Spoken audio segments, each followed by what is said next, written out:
17h-19h, le Grand Pastis. Le Grand Pastis. Et ce soir, oui, au vu de notre invité, eh bien, j'étais obligé de parler de la Star Academy. Alors, seul petit problème, je ne regarde pas la Star Academy. Alors, je n'ai rien contre cette émission, hein, c'est juste que je ne regarde pas la télé en général. Et j'ai une télé, bien sûr, hein, même si je suis extrêmement pauvre.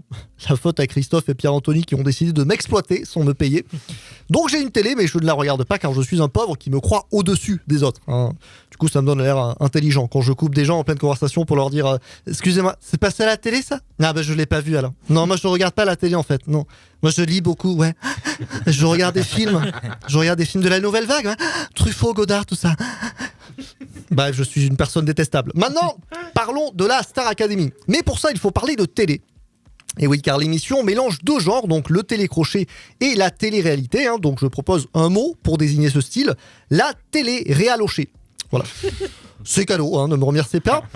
Donc on a le télécrochet, hein, puisque c'est avant tout un concours de chant, et la télé-réalité, puisqu'on suit les participants dans leur quotidien. Parce que oui, les gens, ça ne leur suffit pas de savoir si ces jeunes chantent bien, ils veulent aussi savoir s'ils vivent bien, s'ils dorment bien ou s'ils mangent bien. Un peu comme si nous étions les grands-mères de ces participants qui veillent à ce qu'ils ne manquent de rien. Mais vous allez me dire, le télécrochet, ça vient d'où? Parce que oui, je sais que vous vous posez cette question tous les matins.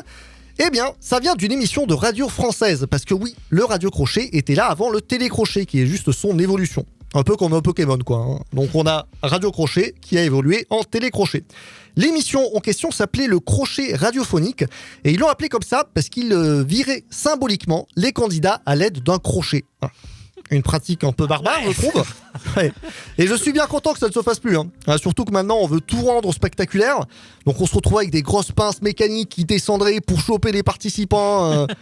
Un peu comme les trucs pour attraper les peluches à la fête foraine, là. Les aspirateurs à pièces, vous savez.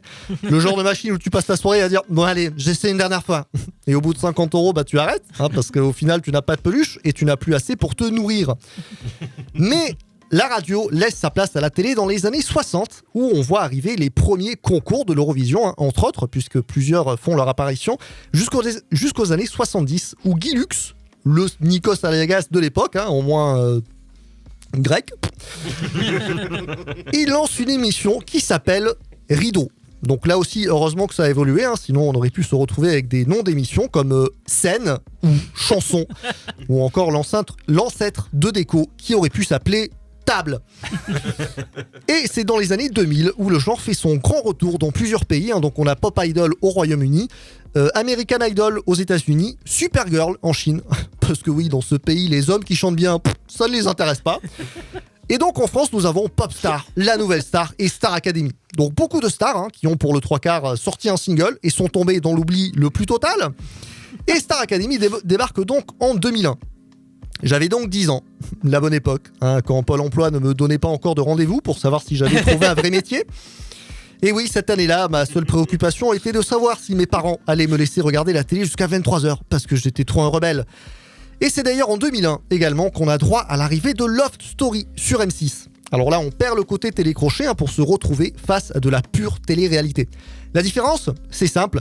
D'un côté, on écoute des gens qui ont du talent, et de l'autre, on regarde des gens qui n'en ont aucun. Alors Love Story, il faut savoir que c'est une adaptation de Big Brother, une émission de 1999 qui nous vient des Pays-Bas, où l'on filme des gens qui font des trucs comme vivre, parler, et c'est pas toujours intéressant d'ailleurs, hein, ou encore faire l'amour dans des piscines. Bon. Pour le dernier point, j'appelle pas vraiment ça de la télé-réalité. Ou alors je regarde souvent de la télé-réalité sur mon ordinateur. En tout cas, aux États-Unis, ils se tapent ça depuis 1971, hein, les pauvres, avec un American Family, la première télé-réalité. Et depuis, ça n'arrête pas. Hein, et même en France, puisque ces dernières années, on a encore droit à des chefs-d'œuvre, hein, comme les Ch'tis à Miami, les Marseillais à Ibiza ou prochainement les Ardéchois à Marrakech. Heureusement, à la Star Academy, il y a un but. Et on sait déjà que le 47 est bien représenté, alors que le meilleur gagne. La bisette.